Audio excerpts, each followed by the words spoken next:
All right, everybody. One of the first times we're actually on time. Go us. I Yeah. know, right? The Woo! heel's on time. I know, right?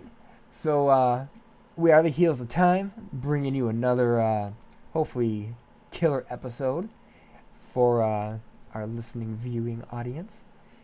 Today, last week was a little controversial. Has some leaps and some bounds. I think you agree with me on that one, Derek. Oh, for sure. But This, you yeah, know, but what? some good ones. Hell yeah, good ones. So if you missed it, check it out. This one, though, very near and dear to our hearts. Mm-hmm. One of my favorite characters Oh, for sure. in like the whole series. Probably my absolute favorite character, Your to be absolute. honest. All right. Oh yeah. So we're gonna take on a dude named Matt. Full name Matrim Cauthon. So get ready, because it's gonna be crazy. All Because right. we're gonna look at him in the eyes of the Greek god Hades, god of the Ooh. underground. Yeah. So not necessarily the video game, Mm. although some of the characters are kind of similar, but it's And if you okay. haven't played that game, go play that game. Yeah, it is pretty wicked. Yeah, I will say it's pretty nice. As Derek takes a sip for our symposium for the day. So, for those of you that don't know, Hades is one of the Greek gods in the pantheon, the 12 big guys. He is literally meaning the unseen one. So, that would mean, quote unquote, Underworld. Not necessarily, he's not like death. He's not, actual death. He He's just not he's the not the death. Grim Reaper. No, that's Okay. not him. So he's literally the guard of the god of the underworld. So he's not really used in verbal sentences. Like you're not gonna say, "Oh, Hades." No, you don't really. You never really said that. It's kind of like when you would swear in the Middle Ages and say, "Oh hell," and that Mm. was like really really bad, like a bad Mm. omen, and you would get in some I wouldn't say trouble, but you'd be looked upon in a negative light. You don't want to invoke the underworld, so to And speak. when you say invoke, it's kind of like you're drawing attention to yourself, Right, and right? that's Okay. you don't want to. There are certain guys you don't. I don't say you wouldn't mind angering, but they would maybe a little more forgiving than one that trapped your soul forever. just Fair just enough. saying, yeah. So he was actually known as Pluton, verbally. And you're going to say, well, that's kind of interesting because wasn't he also in the Roman pantheon? The answer is yes. And that name is Pluto. I still say it's Okay. a planet. Yeah, it can be. It can be. And it was never not a planet. That was Depending on your definition, it can be or maybe not. It's a planet. But anyway, so that would come from one for the other. And that's how he was named. So when people would say, they wouldn't say Hades or Aides, it would be Pluton. Cool. Okay. You could actually verbalize him at that point. But his name, ironically, means the wealthy one. And it's not wealthy because he Okay. has all the souls. I mean, you could say that. You kind of say that too. That would be kind of powerful to have all Sure. those. Or But, like kind of like you can't when you die you can't bring your money with you kind of thing. right. However, it meant all the ore and materials in the ground.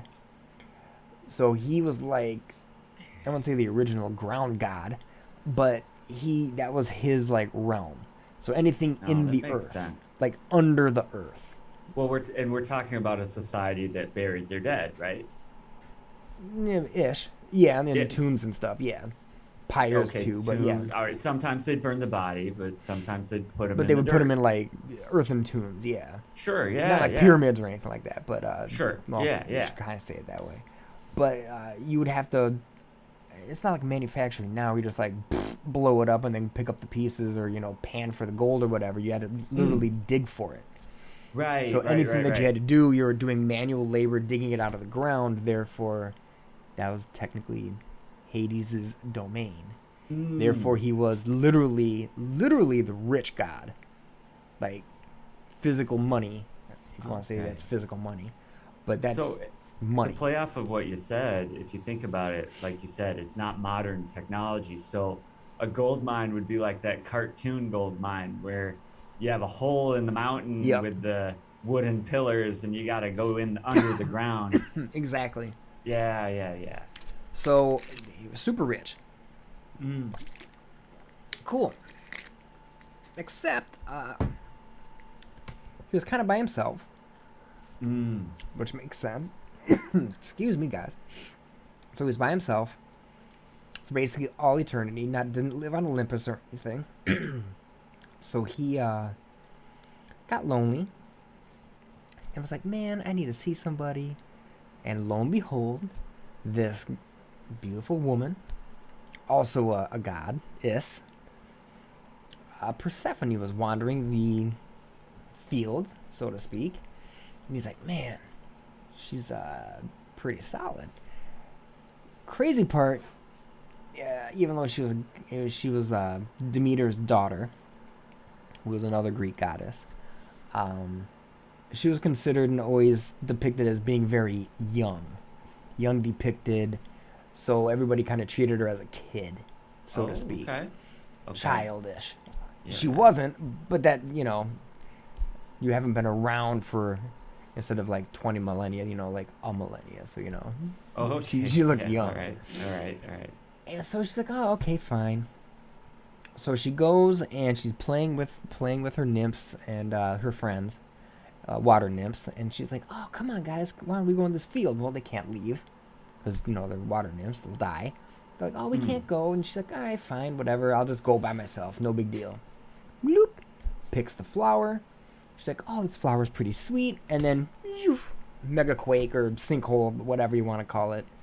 Bam! She drops down into the earth. So what's the earth? Hades' domain. So he's like, "Yeah, I got her." So in a way, he kidnaps her. Mm.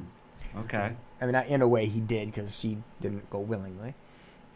But he was actually really cool to her, and didn't treat her like a child. Treated her well. At first, of course, she was furious, like, "This is some BS. Get me out of here." And he's like, "No, you're mine." And she's like, "No." And over time, again, time is irrelevant because it's time for a god. But eventually she starts softening up. In the meantime, her mom, Demeter, was like, "Where the heck is my daughter?" And she searches, of course, as a god. She can, pretty much go everywhere in the world. Okay. Can't find her. Mm. So she gets furious. Like, super furious. And since she's the goddess, she decides to build a temple. And all of her followers build a temple. And she's like, "Screw the world. I'm going to go in my temple and hide." Well, since she's also the goddess of, like, fertility, not like plant life kind of fertility, harvest. Okay. Okay. No, gotcha. She said, "Screw everybody," and she made a mega drought. And cold. She didn't care. It was just crazy weather, and there's no crops. Period. Well, no crops means people start dying by the droves because there's no food to eat. Zeus is like, there's kind of a problem here. So we know she's not dead because other things sort of happen if a god dies. So we know she's not alive. We know that she's not on Earth proper. Where else has she got to be? So he sends Hermes down into the underworld and is like, "Yo, we need her back." Demeter's got a little psycho. She wants her daughter. And she's basically killing the Earth. And he's like, "But, man, I don't know about this. I don't really want to do that." Persephone, on the other hand, is like, "Well, he's kind of cool. I don't know if I want to leave." So, on a crazy trick, if you go into the underworld and you eat, you automatically belong to the underworld. Like, you can't leave. That's one of the stipulations. Wow. Okay. So she never That's ate while she was down there. Guys don't really need to eat, but she didn't eat anything because she didn't partake in any of the mega feasts. It's like Clark Kent. He doesn't need to eat, but he can. Exactly. So they're like, "Man, all right, fine." Persephone's like, "Fine. I'm okay. Maybe I'm a little hungry."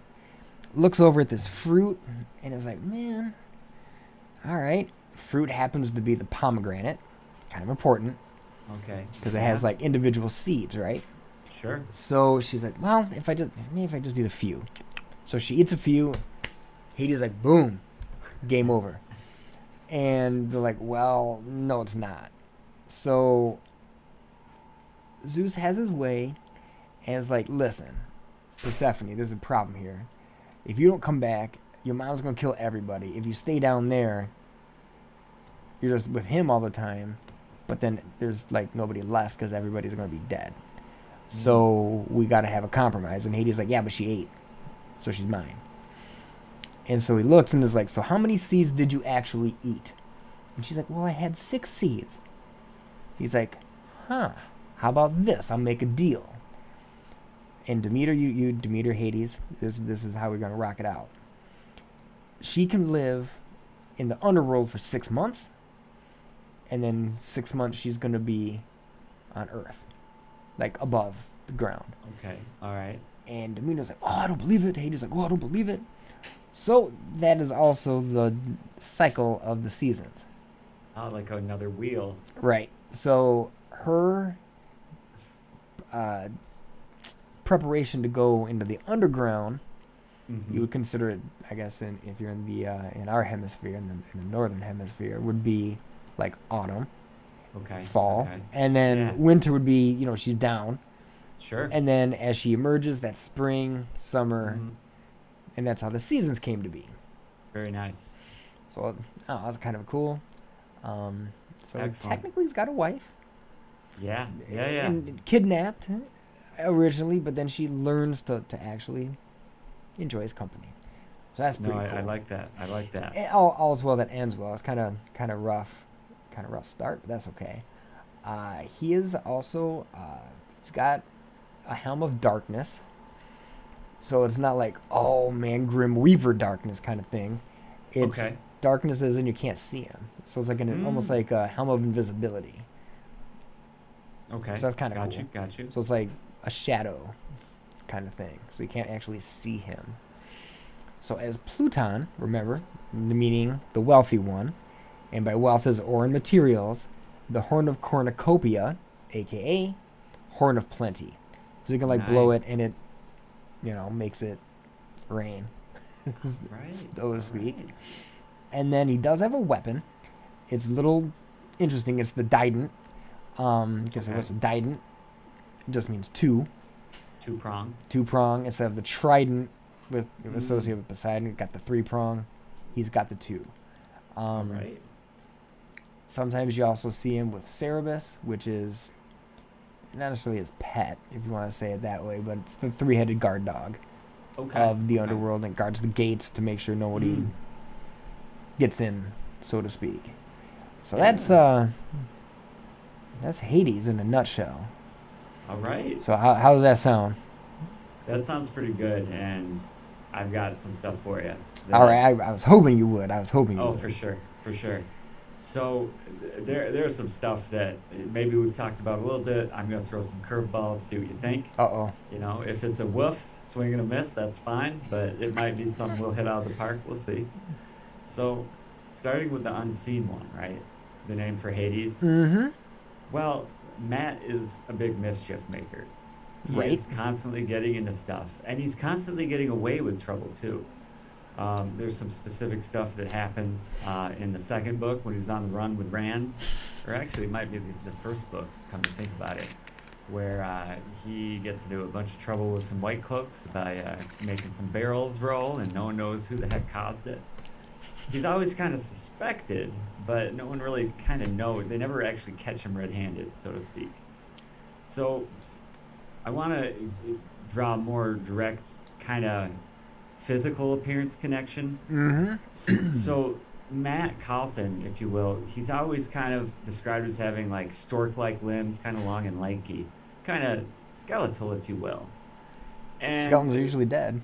Sure. And to put a fine point on this, he gets this ruby, either ruby hilted dagger, I believe it is. And the dagger, it comes from this city that's dead, a totally dead city. by the way. Not underground, but it's a totally dead city. Well, the And ruby came from the ground.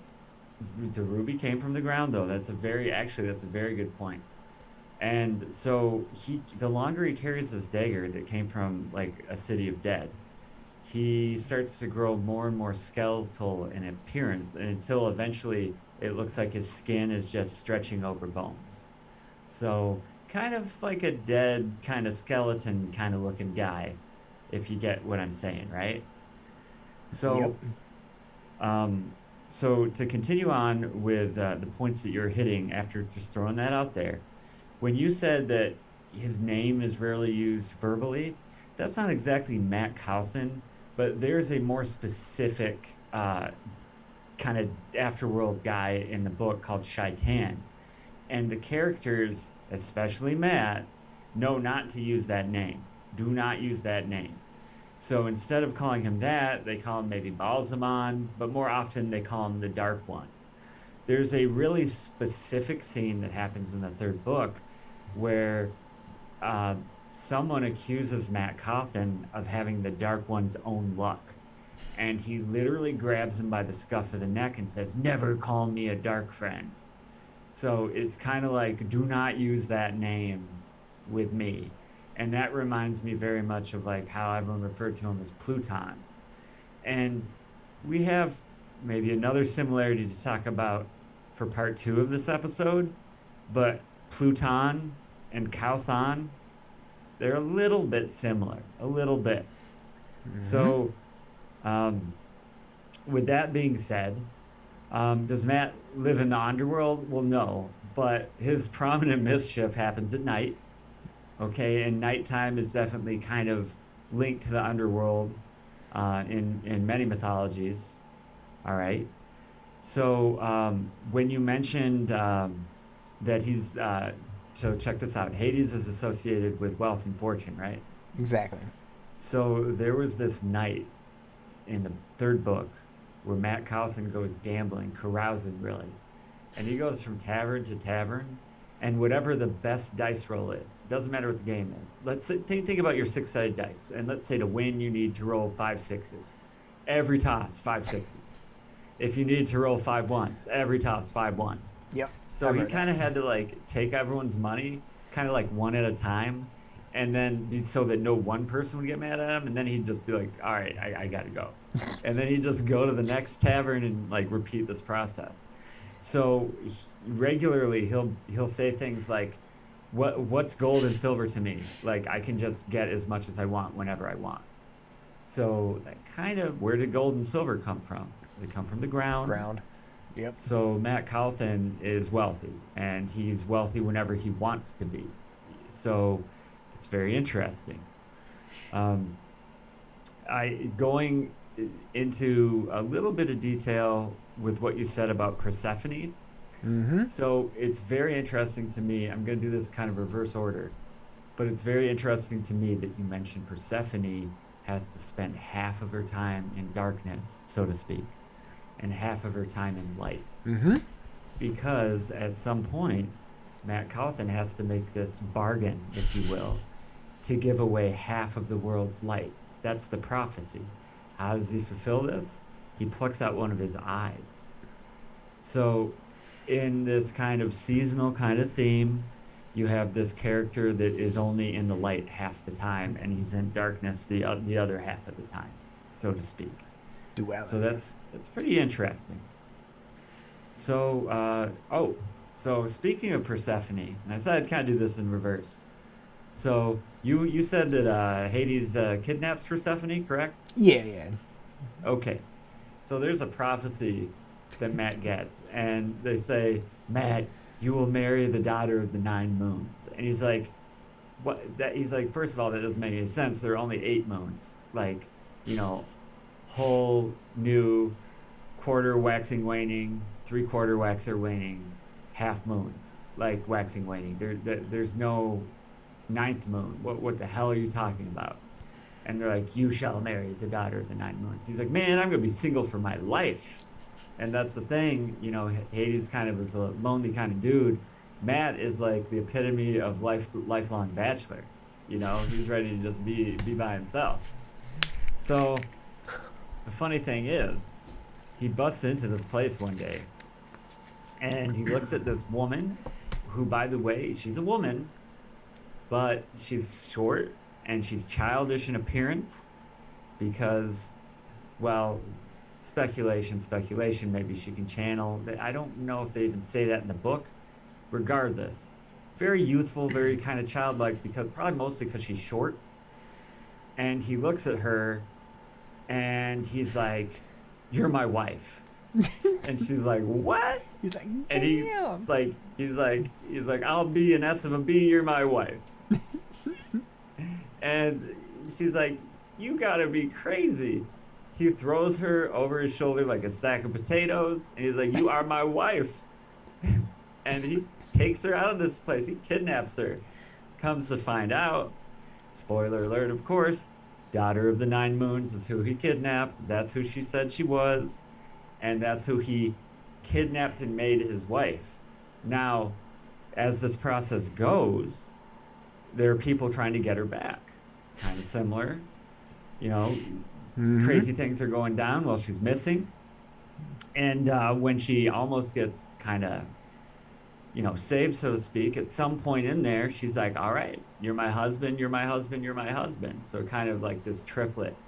And in the society of these Shanshan, that's what makes the marriage official. So she doesn't get tricked by eating a fruit exactly, but he kidnaps her, okay? And takes her away from her domain. And so in part of this agreement, and kind of how I think you mentioned they kind of rule kind of as equals the underworld. Yeah, if I didn't, that's how Hades wanted to rock it out. It's like legit, just making sure. Well, in this case, she rules like the people in the throne, and he's the Prince of Ravens. He rules the army. So it's kind of like equal in that regard. Yeah. Yep. Didn't Matt the man had to cover an army, didn't he? So I'm not sure if we're gonna save that for later. Oh, okay. But for sure, he definitely has an army. We'll talk a little bit later about what the name of that army is, I think. All right. And if you mentioned I didn't know you wanted to save that. Yeah, if you mentioned it and I missed it, didn't I'll mention let it. you Oh, you did? Okay. I did not mention it. Okay, we'll save it. We'll save it. Yeah, get everyone on the edge of their chairs. Hopefully. Okay.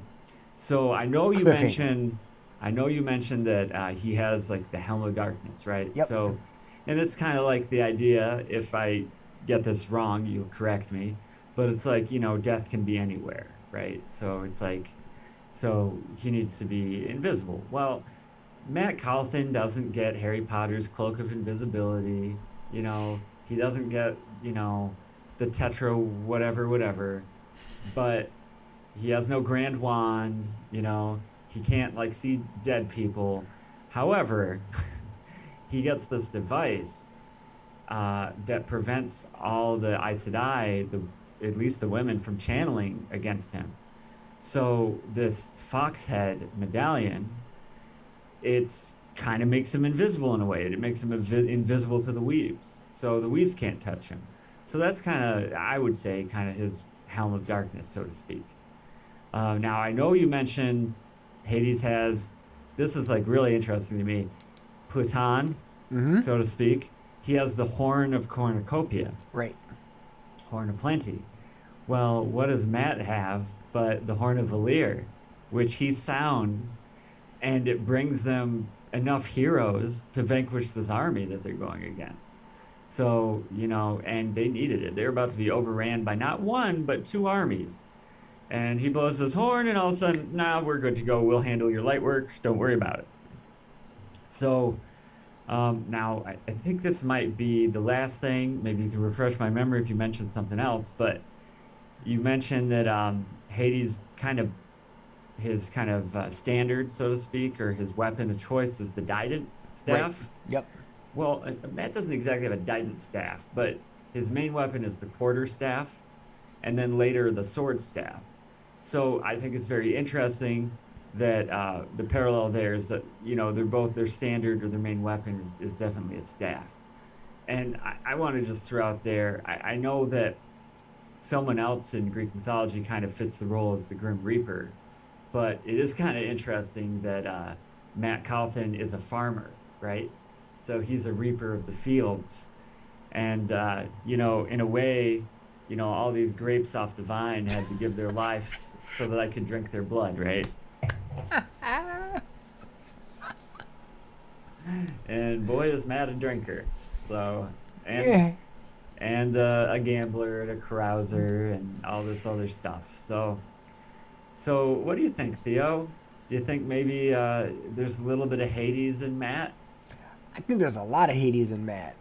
So much so that there's enough for a second episode? Yeah, we really, Yeah. really tipped off a little bit. Yeah, so spoiler alert for our viewers.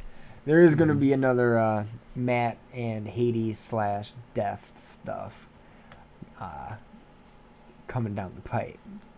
Coming your way. That should be an interesting wrap up, and probably have some, maybe a little shorter of an episode. So we might throw in some little interesting tidbits here and there, because Matt's name is interesting because it's got 3 letters, and there's another 3-letter god that means death. Interesting. Very, very much so. So that'll be an interesting episode. Next time we touch on Hades and Matt, you guys are going to be hopefully blown away, because it's kind of nice. Yeah, we kind of saved some of the big fireworks for the end of the show. Yeah. So stay tuned for that. yeah, stay tuned for episode 2, the continuation. So needless to say, we're going to wrap it up for the day. Hopefully you guys enjoyed what we brought. If not, too bad. It's going to be out there. And You can tell us then. And you've been listening to the smooth sounds of my host, Theo. And Derek. Because we are the heels of time. And come at you next week. Hope you guys have a rest of a good Sunday. And see you guys later. And until then, walk in the light. You know it. Oh, and also, like and subscribe.